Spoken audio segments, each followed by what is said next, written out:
네, 저는 수원교구의 김형중 신부입니다. 제가 자란 곳은 산간벽지 그런 산동네였습니다. 산속 마을에서 살다 보니 산 짐승들을 잡는 흉내를 내면서 어린 시절을 보냈습니다. 토끼머리도 해보고 꿩도 쫓아다녀 보았습니다. 한 번도 성공한 적은 없지만 그 자체로 즐거웠었습니다. 여러분들도 알다시피 꿩이란 놈은 습성이 머리만 감추면 몸뚱이도 안 보인다고 생각합니다. 그래서 무서우면 머리만 땅에 쳐박고 몸을 숨깁니다. 저는 요즘 이 모양을 자주 목격합니다. 다 큰 어른이 머리만 숨기고 몸통은 드러낸 채 거짓말만 늘어놓으며 꼴사나운 짓을 벌이고 있습니다. 정말 가짜않습니다. 하는 짓이 꼴사납습니다. 그 하는 짓마다 짓들을 보면 하는 짓들만 보면 바라볼 수밖에 없습니다.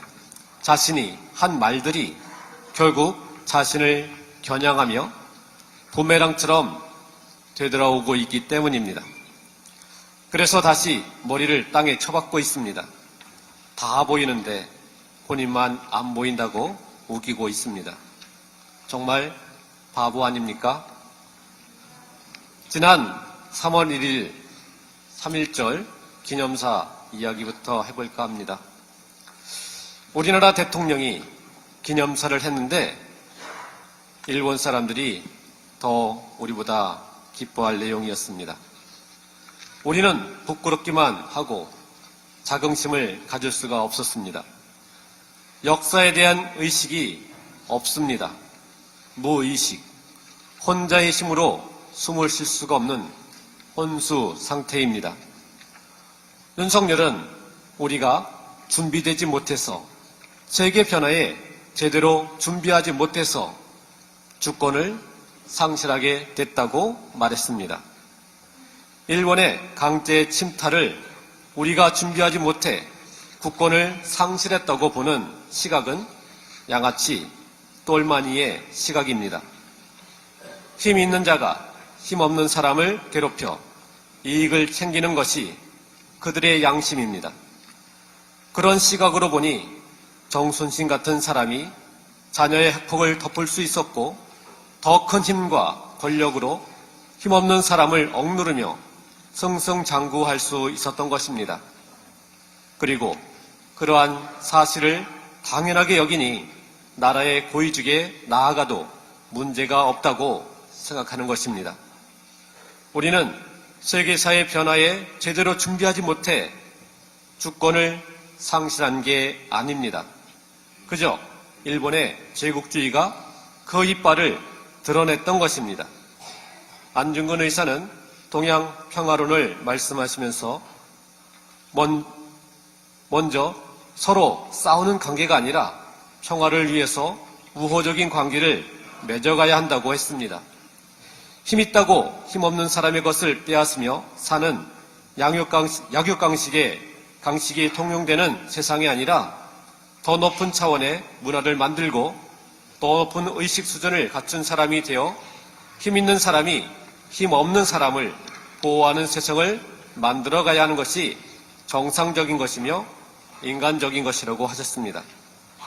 윤석열은 세계사의 흐름을 제대로 읽어내지 못하고 미래를 준비하지 못하면 과거의 불행이 반복될 것이라고 했습니다.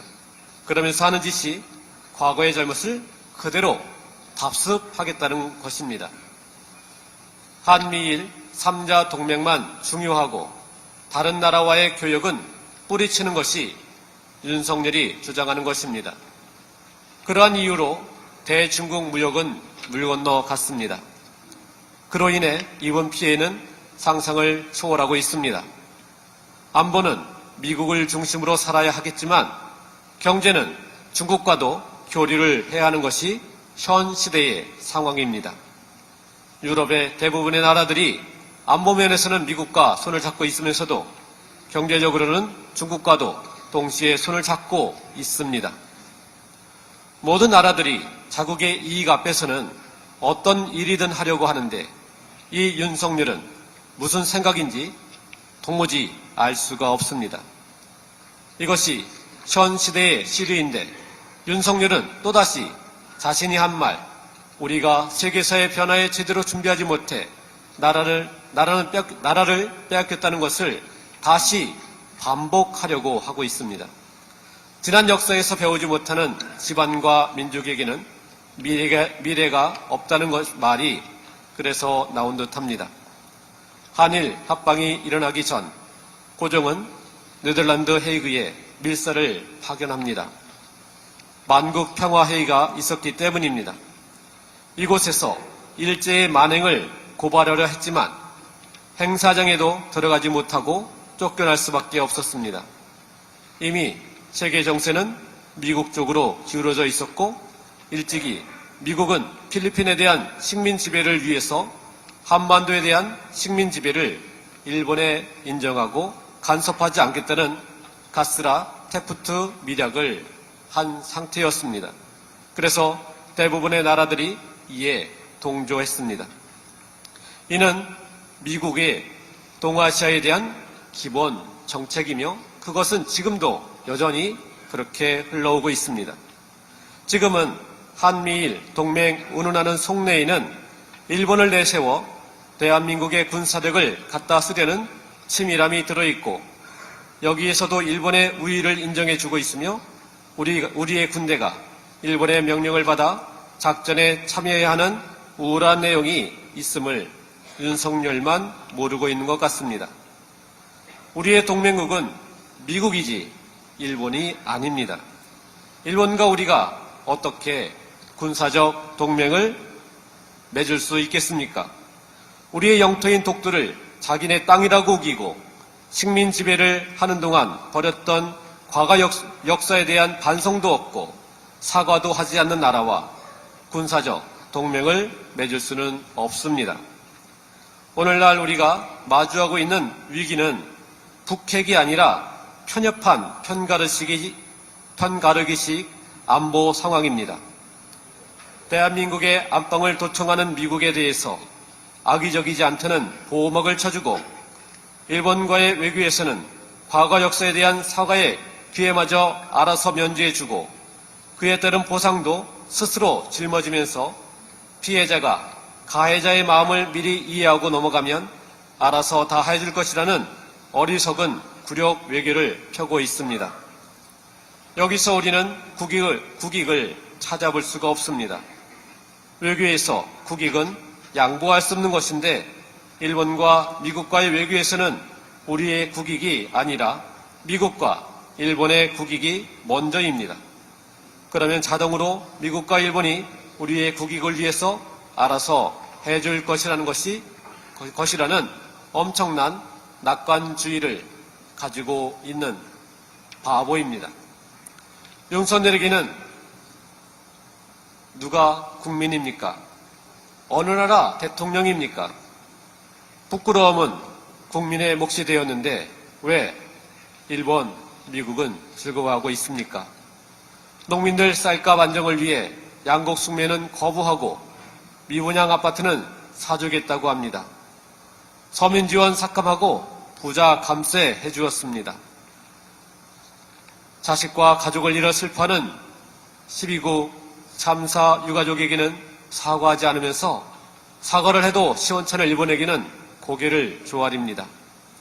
미국이 도청을 하여도 악의적이지 않으니 문제될 것이 없다고 말하며 따져묻지도 못합니다. 이럴 때가 바이든을 날려야 하는 때인데 그런 기회조차 잡지 못하고 있습니다. 지금 한반도 정세가 불안합니다.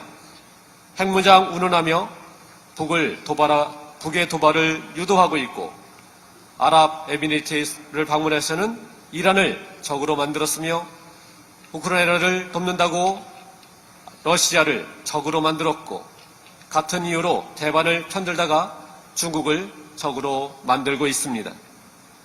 독도를 계속 자신의 땅이라 가르치고 역사를 왜곡하고 있는 것은 우리를 우습게 보고 무시하는 일본과 천연덕스럽게 동맹국의 안방을 도청하는 미국만 믿고 나라를 경영할 수는 없습니다.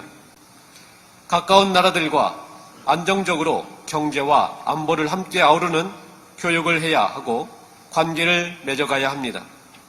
주위 나라들을 적으로 돌리며 나라를 위험에 빠뜨려서는 안 됩니다. 남의 힘에 기대며 나라의 운명을 맡기는 것은 그 자체가 나라를 팔아먹는 행위임을 알아야 합니다. 윤석열의 40년 지기 석동현은 이제 강제 동원과 동원 피해자에 대한 배상 방식으로 제3자 변제를 선택한 결정을 찬성하면서 식민 지배를 받는 나라 중 사죄, 배상에 대해서 악을 쓰는 나라는 한국뿐이라고 말했습니다. 그러면서 자신은 기꺼이 친일파가 되겠다고 하였습니다. 윤석열 주위에는 이런 사람이 많아 보입니다. 이런 사람이 바로 고정간첩입니다. 자국의 정보를 다른 나라의 이익을 위해 사용하는 사람들입니다. 따라서 지금 우리나라를 위험에 빠뜨리고 있는 고정간첩인 친일파를 몰아내야 하고 그 안보를 핑계로 나라를 팔아먹으려는 무리를 적발해내야 합니다. 경제를 위험에 빠뜨리고 있고 외교를 엉망으로 하고 있고 서민을 파탄에 이르게 하고 있는 윤석열. 그래서 우리는 선언합니다. 윤석열은 퇴진하라.